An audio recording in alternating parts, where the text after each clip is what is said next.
Marcelino dijo que, o alguien de ustedes dijo que se saluda con un texto. Hermano Noé, ¿saben cuándo surgió esto y cómo surgió esto? Exacto.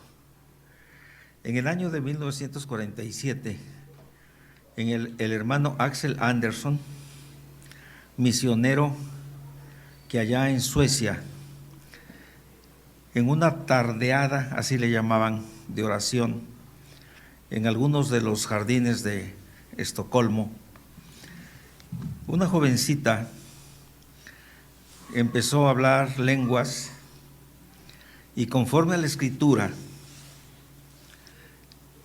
1 Corintios capítulo 14, los hermanos pedían interpretar las lenguas y no había la interpretación de lenguas. El capítulo es muy específico y dice que cuando no hay interpretación de lenguas, que se calle.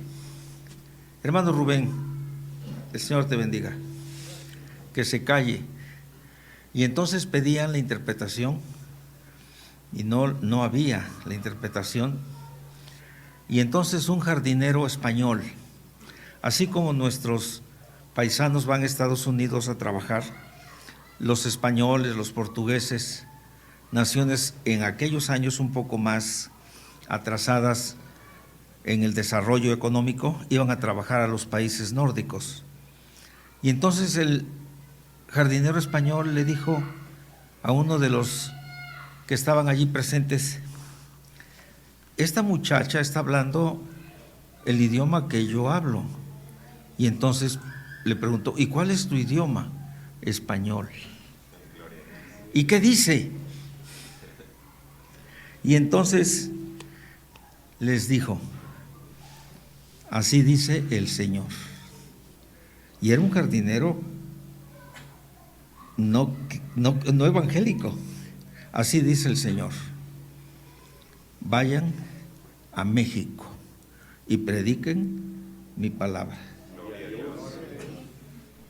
Y ahí estaba el hermano Axel Andersson, entonces un joven, y se quedó muy impresionado con el mensaje. Y le dijeron: México es un país inhóspito, no es un país muy bueno. Te aconsejamos que si vas a ir, primero vayas a Estados Unidos, a San Antonio, te ambientes y luego te vas a México. Y así fue. Cuando llegó aquí a México, el hermano David Ruesga, que había conocido al Señor en San Antonio, Texas, lo recibió y empezaron una fraternidad que derivó en la iglesia de la Calzada de los Misterios y de la Calzada de Guadalupe en la Ciudad de México. Por ese tiempo, el hermano Josué Mejía visitó la iglesia de Sarón y el hermano Josué Mejía se quedó impresionado por la práctica de la oración. Llegaba un niño, doblaba sus rodillas. Llegaba un joven, doblaba sus rodillas. Todo el que llegaba, doblaba sus rodillas. Él había tenido una enfermedad y él en un sueño escuchó: con esto sanarás. Y cuando estaba ya en el templo de Sarón, dijo: esto es el asunto, la oración. Empezó el desarrollo espiritual intenso de aquel gran siervo de Dios, y el hermano Axel Andersson lo invitó para ir a Suecia.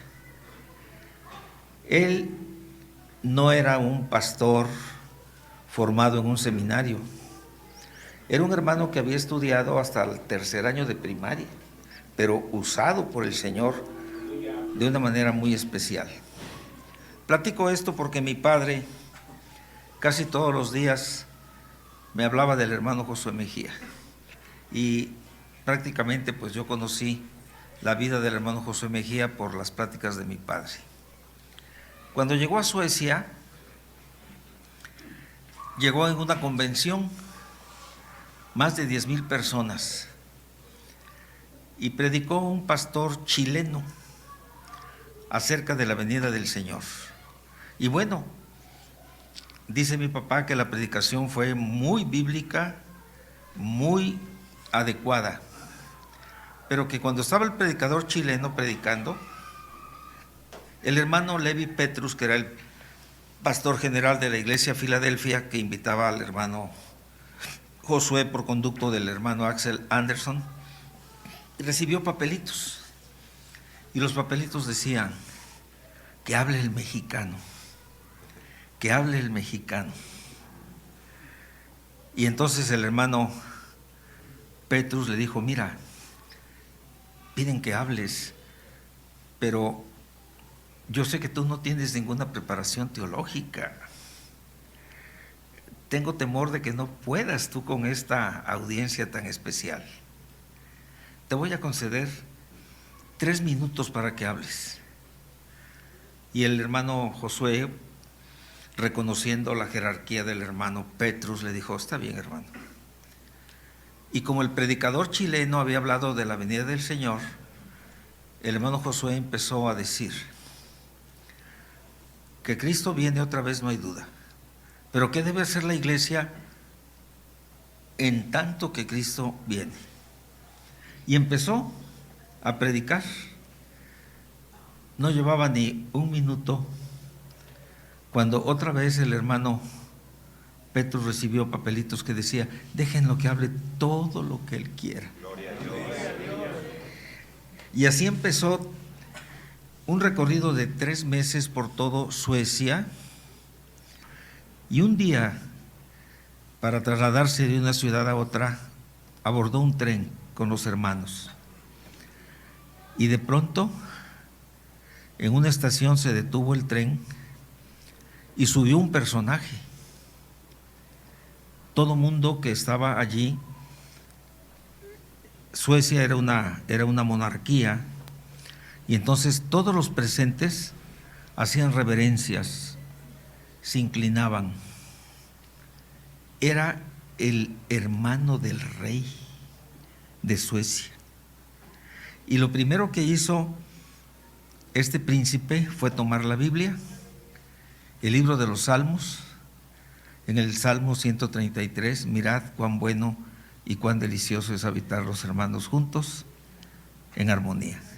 Y entonces trajo el hermano Josué esta práctica, trajo este himno que el hermano dice que les enseñó aquí el hermano Felipe, trajo también ese canto tan hermoso, ese himno que dice: Dios nos ha dado promesas, lluvias de gracia enviaré.